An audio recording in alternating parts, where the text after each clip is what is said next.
तुमच्या आवडीचे पुस्तक वाचताना झोप येते का? काही जणांचा असा प्रॉब्लेम असतो की पुस्तकं वाचायचे असतात पण वाचताना झोप येते. अशांसाठी मस्त असं प्लॅटफॉर्म घेऊन आलेली आहे मी.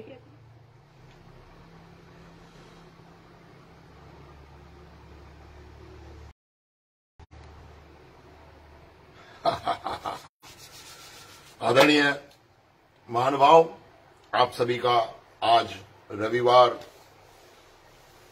24 अप्रैल 106वीं कड़ी जीवन कैसे जिए में बहुत बहुत स्वागत, हार्दिक अभिनंदन। आइए आज का सुमधुर भजन हम लोग सुनते हैं। आप लोगों की नजर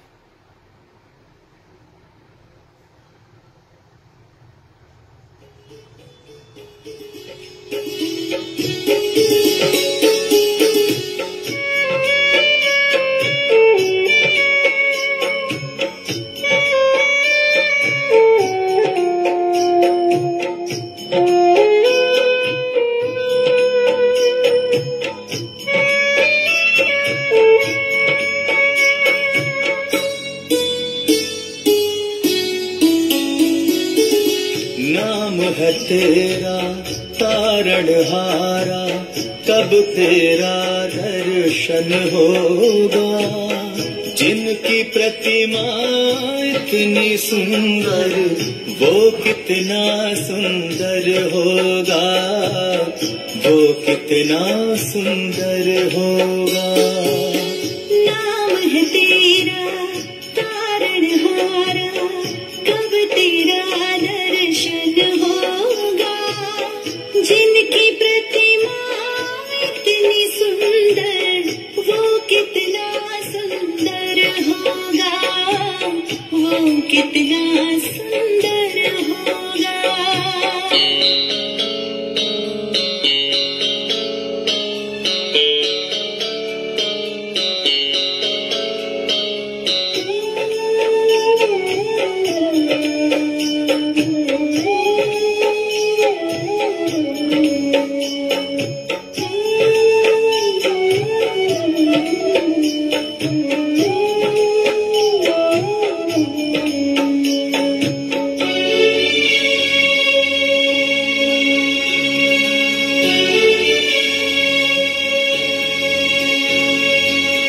तुमने तारे लाखों प्राणी, ये संतों की वाणी है, ये संतों की वाणी है। तेरी छवि पर मेरे भगवान, ये दुनिया दीवानी है, ये दुनिया दीवानी है, ये दुनिया दीवानी है। भाव से तेरी पूजा रचाओ, जीवन में मंगल होगा। जिनकी प्रतिमा इतनी सुंदर, वो कितना सुंदर होगा, वो कितना सुंदर होगा। नाम है तेरा तारणहारा, कब तेरा दर्शन होगा।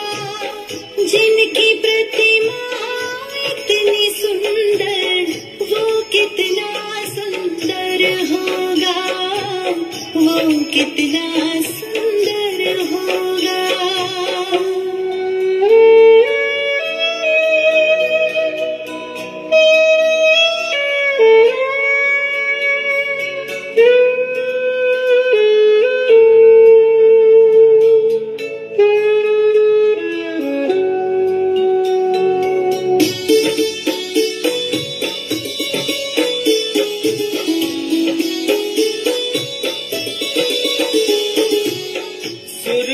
मुनिवर जिनके चरण में निश दिन शीश झुकाते हैं, निश दिन शीश झुकाते हैं।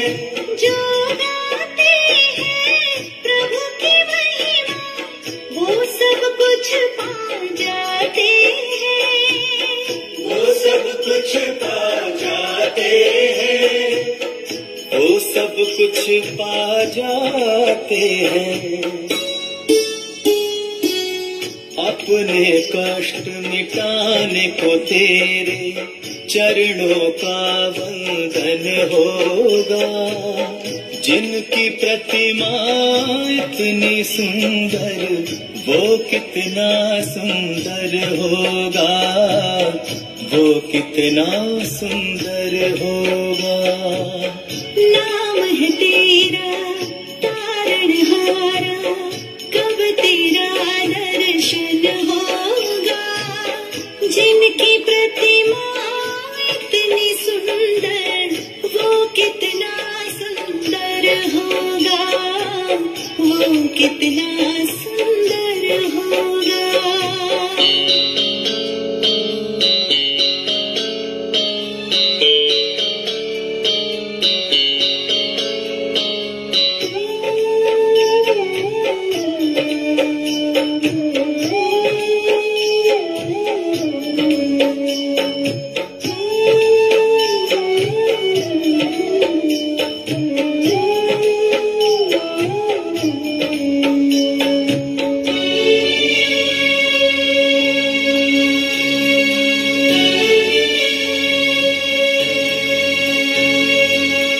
मन की मुरादें लेकर स्वामी तेरे चरण में आए हैं, तेरे चरण में आए हैं।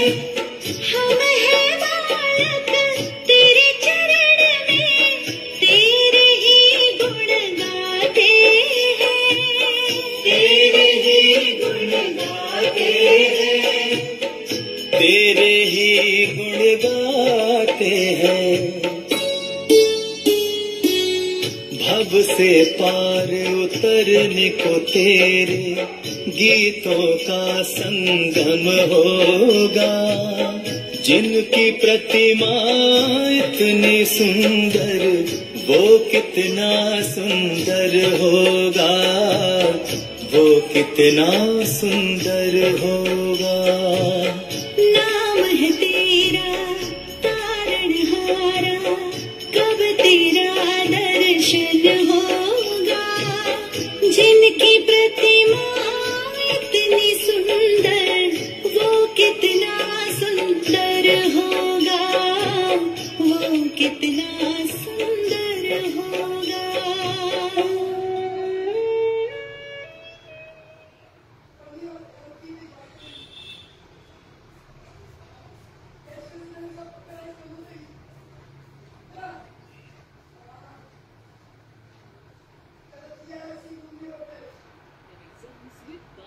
Exam prep.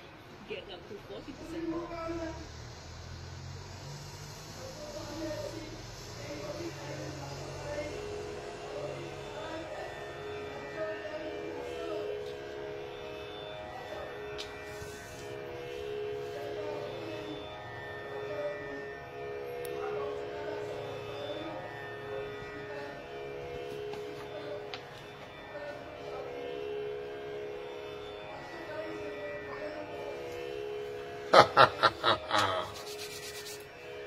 जिनकी प्रतिमा इतनी सुंदर, वो कितना सुंदर होगा।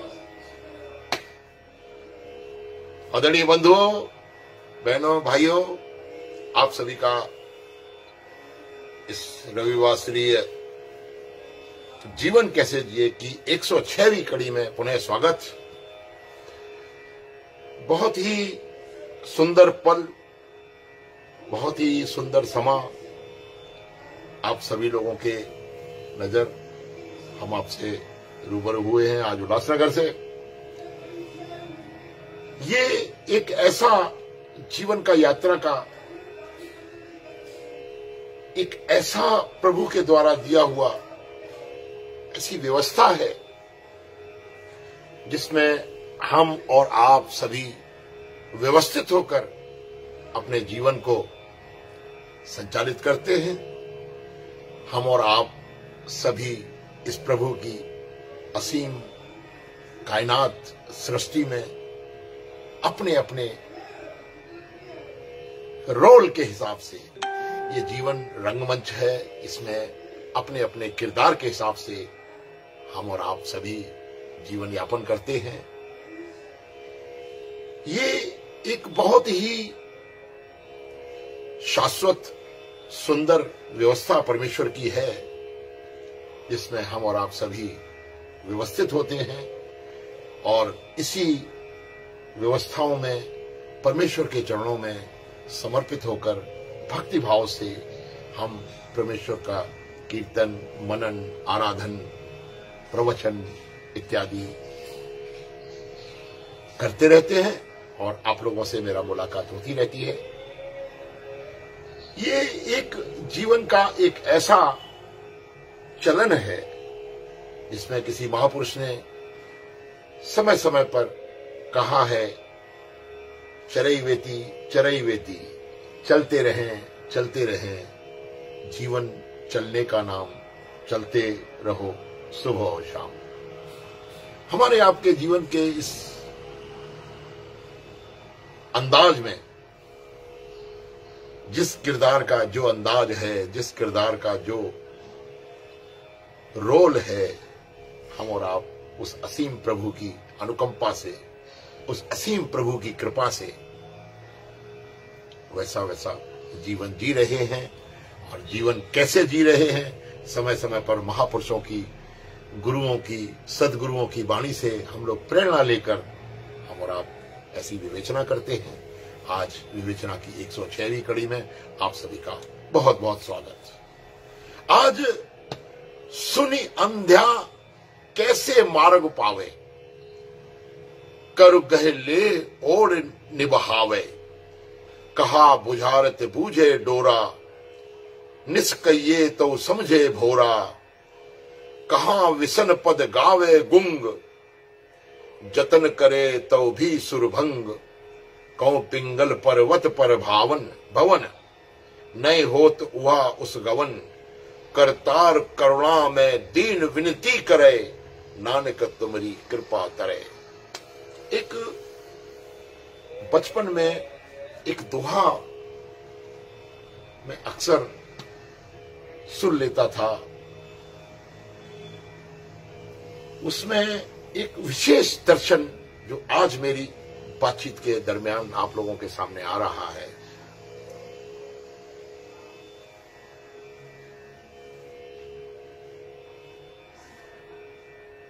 उसमें एक विशेष बात यह थी जो आज कुर्बानी हमको इंडिकेट कर रहे हैं। बहरों सुने मूक पुन बोले, रंक चले सिर छत्र धराई,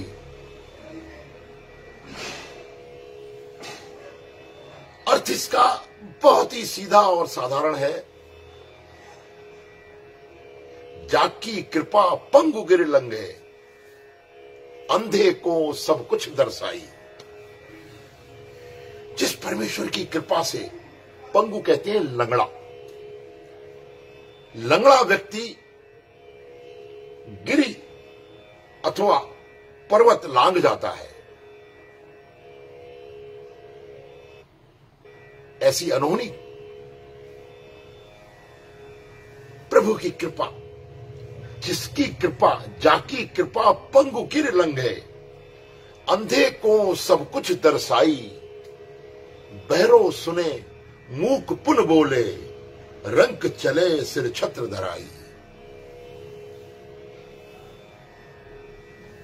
इतना पंगु गिरेते लंघम, संस्कृत में भी एक श्लोक रहा जो मुझे इस वक्त याद नहीं आ रहा।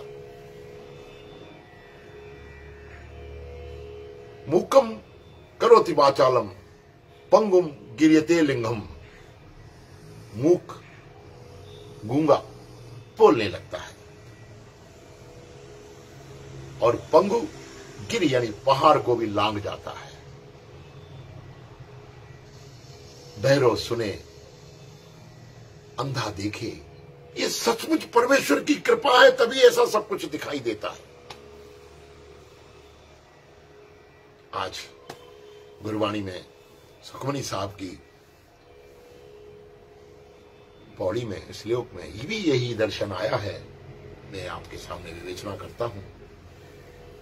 सुन अंधा कैसे मार्ग पावे, अंधा केवल मात्र सुनकर कैसे रास्ता पार कर सकता है। अंधे व्यक्ति में कहते हैं कि प्रकृति के रूप से जिसमें इस शरीर के कुछ अवयव के अभाव हो जाते हैं, जैसे आंख से दिख नहीं रहा, कान से सुन नहीं रहा, जिह्वा से बोल नहीं रहा, पैरों से पंगु है, ऐसी स्थिति में परमेश्वर की असीम कृपा होती ही होती है और उसमें ऐसा माना जाता है कि उसमें कुछ न कुछ और विशेषताएं परमेश्वर दे देता है, उसकी कृपा। क्योंकि जहां अंधा व्यक्ति अंधत्व है, उस अंधे व्यक्ति को यदि कुछ दिखाई नहीं देता तो कहीं न कहीं उसको ऐसा कुछ दिखाई देता है जो इन शारीरिक चक्षुओं से परे कुछ ऐसे भाव लिए हुए होता है। जैसे बहुत अच्छा उदाहरण है, भक्त सूरदास जी हुए, उन्होंने भगवान कृष्ण की बाल लीलाओं का चित्रण कुछ ऐसा कर दिया कि जिसमें यह बात सत्यापित होती है, यदि प्रभु की कृपा हो जाए तो आंख से देने वाला व्यक्ति, आंख से देखने वाला व्यक्ति वैसा चित्रण शायद न लिख पाता जो सूरदास की अंधी आंखों ने चित्रित किया, समाज को दिया।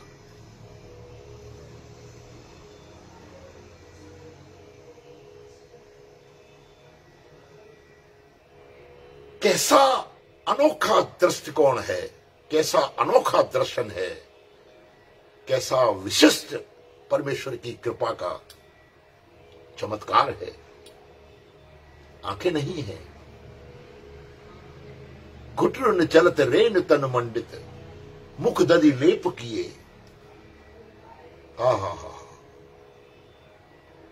भगवान की, बाल गोपाल कृष्ण की ऐसी छवि भक्त सूरदास ने अपने काव्य में उतारी है। घुटनों चलत, भगवान कृष्ण घुटनों के बल चल रहे हैं। रेण तन मंडित, आंगन की धूल उनके शरीर पर लिपटी हुई है। मुख दधि लेप किए हैं, मुंह में दधी, दही अथवा मक्खन का लेप ऐसे किया हुआ है, चिपका हुआ है।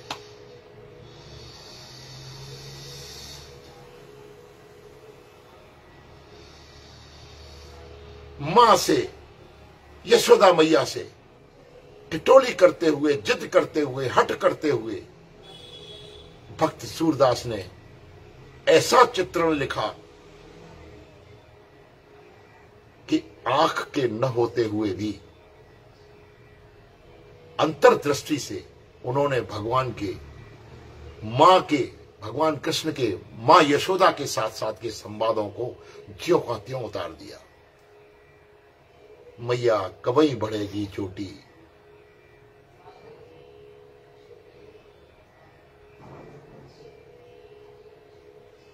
मेरी चोटी कब बढ़ेगी?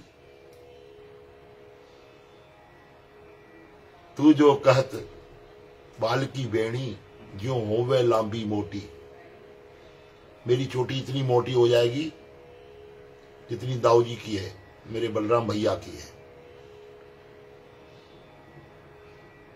पच पच दूत पियावत मोहे, देत न माखन रोटी। भगवान कृष्ण मक्खन के शौकीन थे।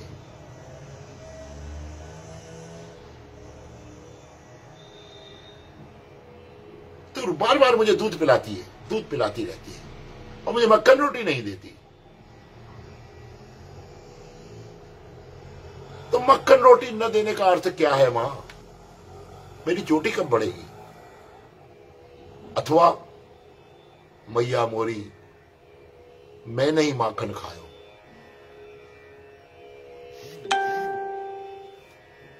बैर परे ये सखा परस्पर बरबस मुख लिपटायो। गोपियों ने पकड़ लिया कन्हैया को और मां यशोदा मानती नहीं थी।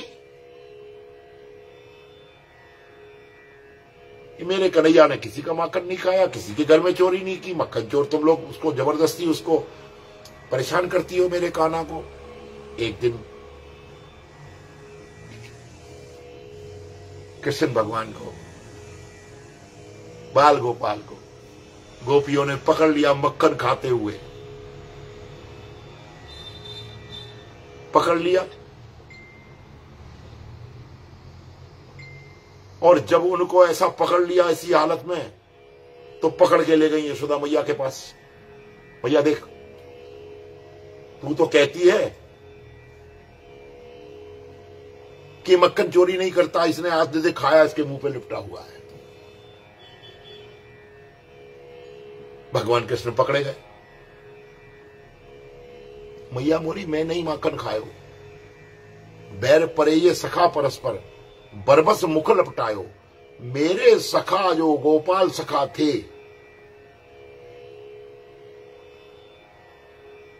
उन्होंने जबरदस्ती मेरे मुंह पे लिपटा दिया। ये देख, ऐसे मक्खन लगा हुआ है, ये लिपटा दिया है। मैंने माखन नहीं खाया। ये जो चित्रण है भक्त सूरदास की अंधी आंखों ने किया है। संभवतः परमेश्वर की असीम कृपा का इससे अच्छा कोई उदाहरण मिल नहीं सकता। भक्त सूरदास के उस काव्य में हम और आप पढ़ते पढ़ते डूब जाते हैं। कैसा चित्रण जो आंख वाला न कर पाए, ऐसा चित्रण भक्त सूरदास ने किया। भगवान कृष्ण की ऐसी ऐसी लीलाओं का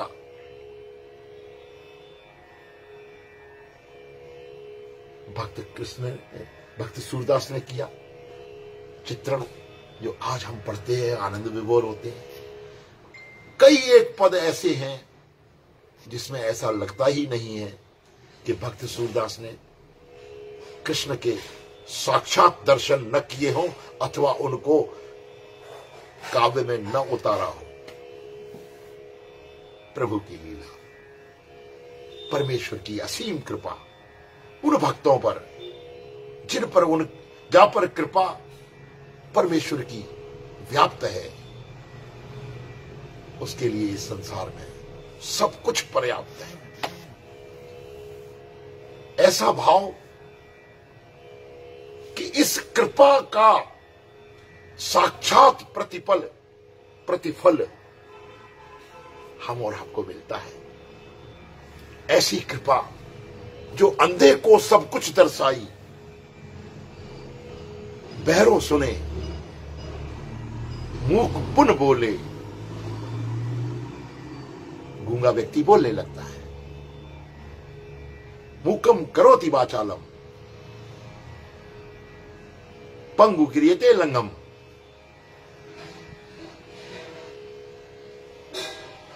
गूंगा व्यक्ति बोलने लगता है, लंगड़ा व्यक्ति पर्वत लांग जाता है। कैसा अभूतपूर्व उनकी कृपा का प्रतिफल। सर्वथा हमारे साथ परमेश्वर की कृपा सदैव हमारे साथ, हमारे जीवन में हमारे साथ टकी हुई है। आवश्यकता किस बात की है मित्रों, बहनों, भाइयों, कि हम और आप इस बात को भूल जाते हैं कि वो परमेश्वर हमें देख रहा है।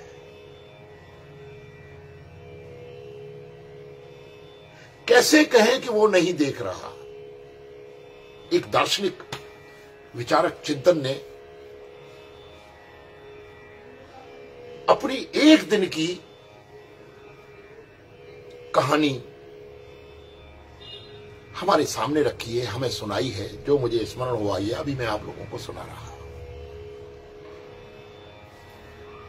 प्रातःकाल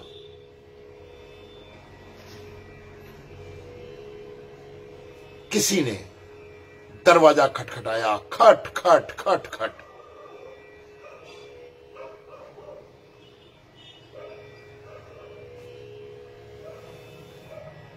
ये उसकी जुबानी है। उसने कहा कौन है? तो जो आगंतुक दरवाजा खटखटा रहा था उसने कहा मैं हूं। दरवाजा खोला गया। मैंने कहा तुम कौन हो? एक बहुत ही आकर्षक डील डॉल वाला व्यक्ति सामने खड़ा है। तुम कौन हो? अरे तुम मुझे भूल गए। तुम मुझे रोज गुहारते हो कि दर्शन दो दर्शन दो। मन में तो आप रहते हो लेकिन साक्षात दर्शन भी दो। तुम मुझे भूल गए। आज मैं तुम्हें दर्शन देने आया हूं और आज का दिन मैं तुम्हारे साथ रहूंगा।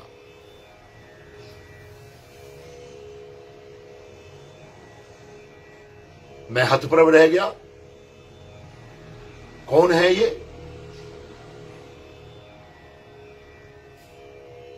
थोड़ा आंखों को मलमला के देखा। मैंने ये महसूस किया कि ऐसा आकर्षक व्यक्तित्व कौन है? बोला मैं ईश्वर हूं और तुम्हारे साथ मैं मित्रता करने आया हूं। तुम रोज प्रार्थना करते हो, प्रभु मन में बसे हो, कभी सामने भी दिख जाओ। तुम्हारी ये बात मेरी समझ में आई। आज मैं तुमसे मिलने आया हूं। मैं तुमसे मिलने आया हूं और मैं किसी और को दिखाई नहीं दूंगा। मैं केवल और केवल तुम्हें ही दृष्टिगोचर होऊंगा, तुम्हें ही दिखाई दूंगा। तब तक मेरी मां ने पीछे से आके कंधे पे कहा किससे बड़बड़ा रहा है, किससे बात कर रहा है, कौन है? चाय तैयार हो गई है, आके चाय नाश्ता कर ले।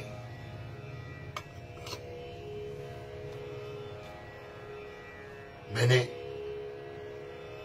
बड़े कौतूहल से देखा कि ये व्यक्ति मुझसे सामने बातचीत कर रहा है और मां को दिखाई नहीं दे रहा। कुछ विश्वास हुआ कि संभवतः कोई ऐसा व्यक्तित्व है जो मेरे से मिलने आया है और आज ये मेरे साथ पूरा दिन रहेगा। मैं अचानक चौंका मां की आवाज से कि आओ चाय नाश्ता कर लो। जैसे ही मैं सोफा सेट पे जाके बैठा, वो जनाब पहले से ही बैठ गए। किसी को दिखाई नहीं दे रहे मेरे साथ। कुछ विचित्र लग रहा था। बड़बड़ाता रहता है, पता नहीं किससे बात करता रहता है। ले चाय पी ले। हतप्रभ कौतूहलवश मैं चाय पीने में थोड़ा समय लगा रहा था। मां ने डांटा, चाय क्यों नहीं पी रहे हो? जल्दी करो, ऑफिस नहीं जाना।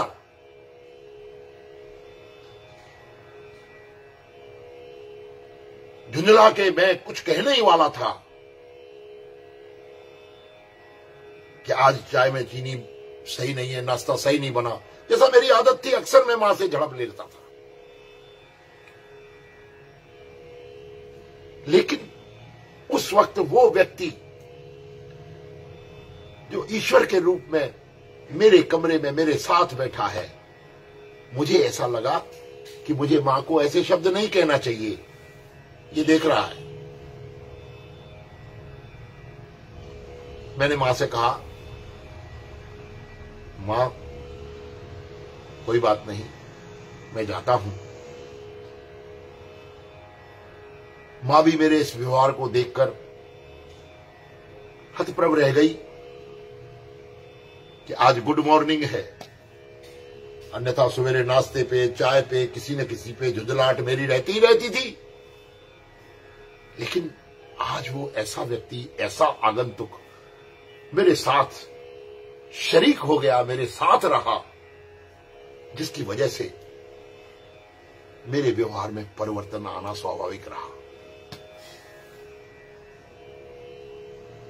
मैं जहां जाऊं वो मेरे पीछे पीछे। आखिरकार चाय पीने के पश्चात मैं अपने स्नानागार में स्नान करने के लिए जैसे ही घुसा तो वो हजरत भी साथ आने लगे। मैंने कहा, प्रभु यहां तो बख्श दो, मैं स्नान करके आता हूं। अंततोगत्वा स्नान इत्यादि करने के बाद जैसे ही मैं अपने पूजा घर में पूजन के लिए बैठा, वह भी मेरे साथ ही बैठे रहे और मेरे इस व्यवहार में कोई भी बनावट का भाव नहीं था। मैं जैसे नित्य प्रति प्रभु का स्मरण करता था, उनको गुहार करता था, उनको प्रार्थना करता था, वैसी ही सापेक्षित प्रार्थना मैंने उसके सामने भी की। मेरे मनोभावों में एक बात टक गई थी कि ये जो अपने को ईश्वर कह रहे हैं, ये मेरे साथ है।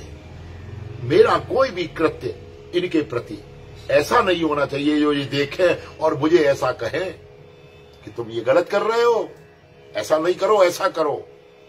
स्वतः ही मेरे व्यवहार में परिवर्तन आ रहा था।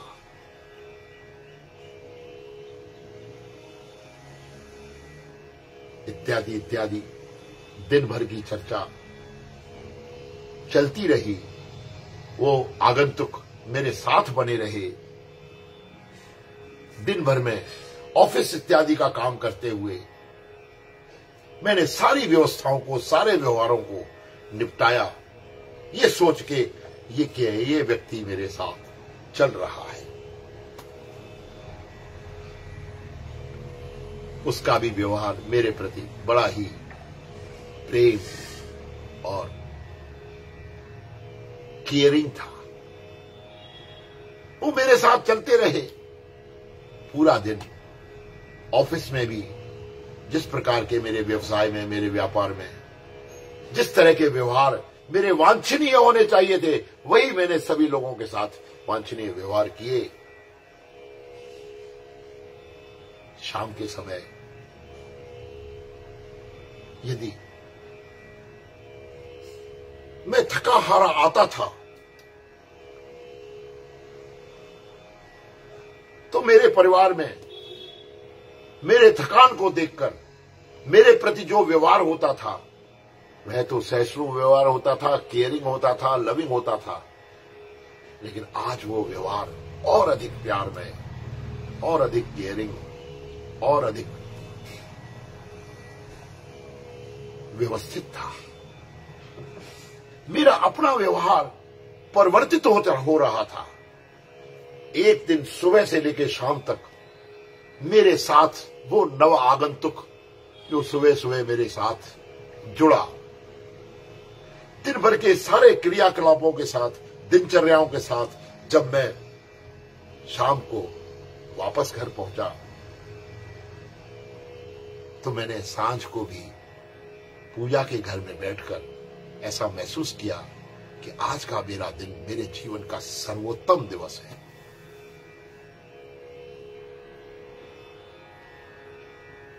अपनी इस बायोग्राफी को उस दार्शनिक ने हमें और आप समझाने के लिए ऐसा लिखा है। ये मात्र एक कहानी नहीं है, ये एक प्रेरणास्पद संस्मरण है कि यदि ऐसा हो जाए कि उस परम प्रभु की ऐसी कृपा हो जाए कि हमारे साथ उनका एक दिन सजीव रूप में, साकार रूप में व्यवहारित करने को मिल जाए, यकीन मानिए उस मनुष्य का, उस जीवात्मा का, उस इंसान का जीवन इस बदले हुए व्यवहार से भवसागर को पार कर जाएगा। क्योंकि उसकी ऐसी असीम कृपा हर पल पल प्रतिपल हर क्षण हमारे ऊपर सदा रहती है।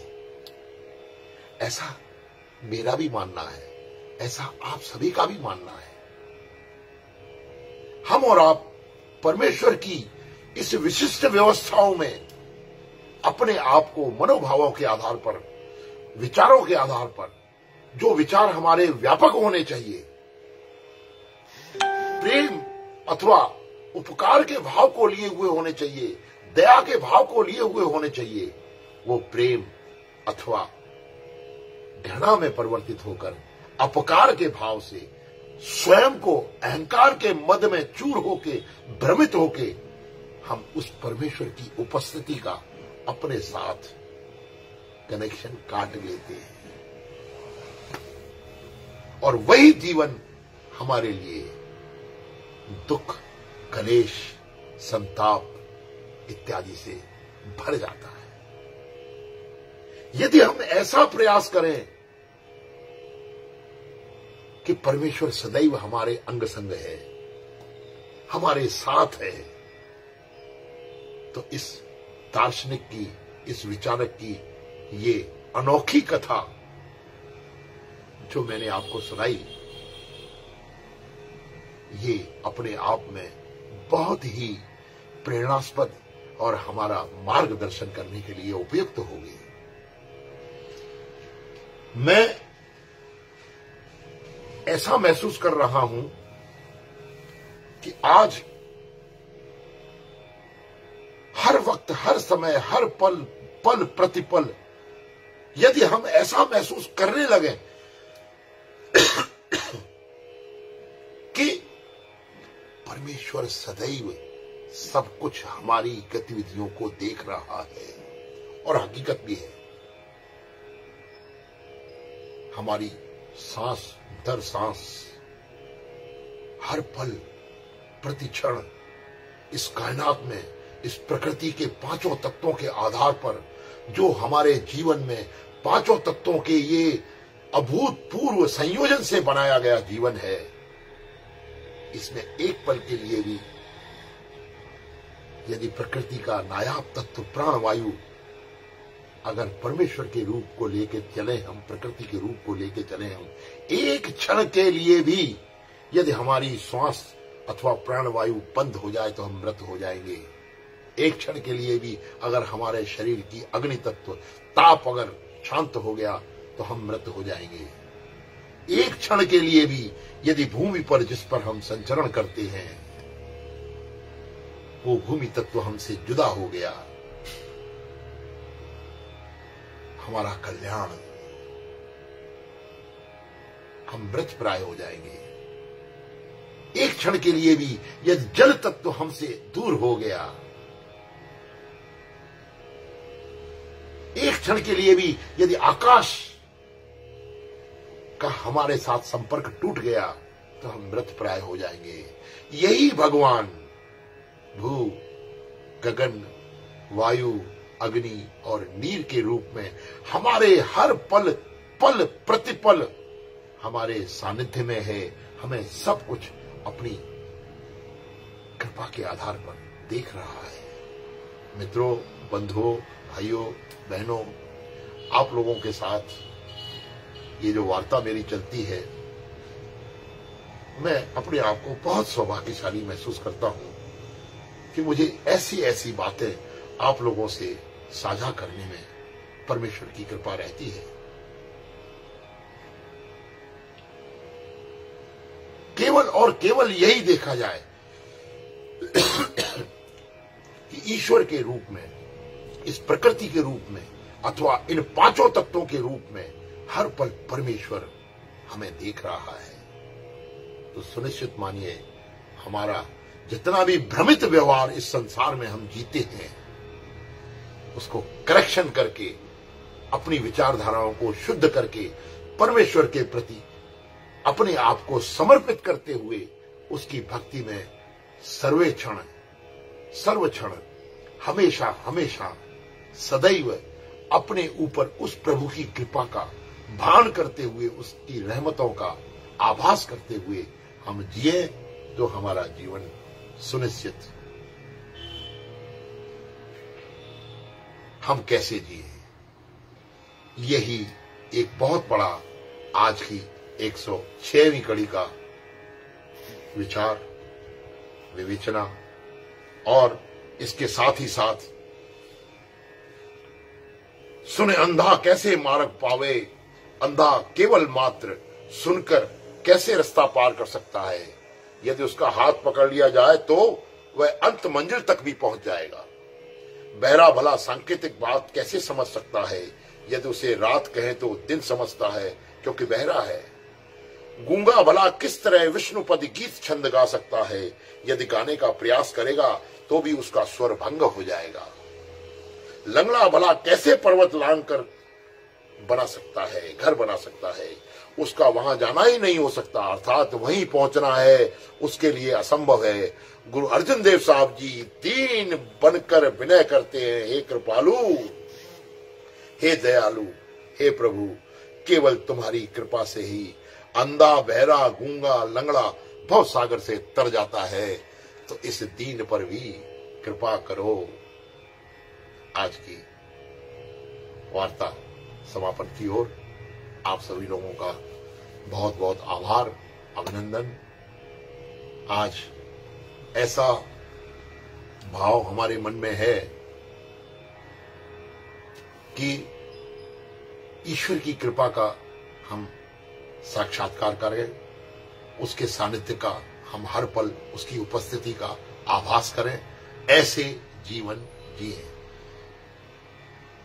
हरि ओम।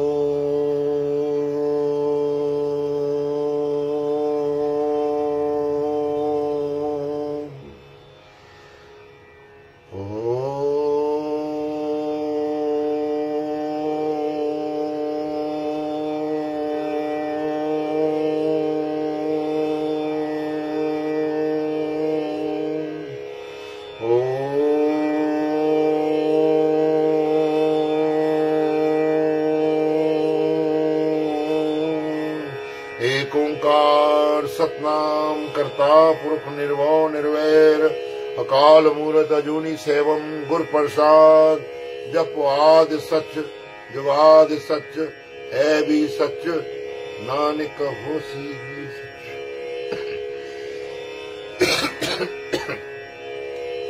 एक ओंकार सतनाम करता पुरुष निर्भव निर्वैर अकाल मूर्त अजूनी सेवम गुर प्रसाद जप आदि सच जुगाद सच है भी सच नानक होसी भी सच। आप सभी में विराजमान परमेश्वर की उस असीम शक्तियों के स्वरूप को मेरा प्रणाम, नमस्कार, धन्यवाद, आभार।